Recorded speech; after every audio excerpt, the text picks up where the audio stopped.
Sheikh designer মামলায় মূল আসামির পরিবর্তে আদালতে আত্মসমর্পণ করে জামিন নিতে এসে আটক হয়েছেন এক নারী।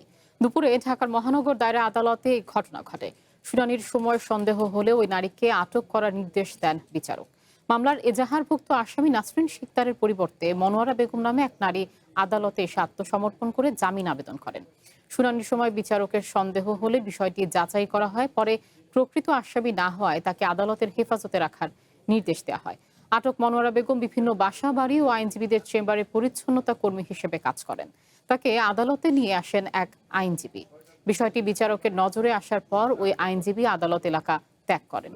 এজলাসে আটক হওয়ার পর মনোয়ারা বেগম কান্না জড়িত কণ্ঠে দাবি করেন তিনি বিষয়টি সম্পর্কে কিছুই জানতেন না। একজন আইনজীবীর ডাকে আদালতে এসেছিলেন তিনি।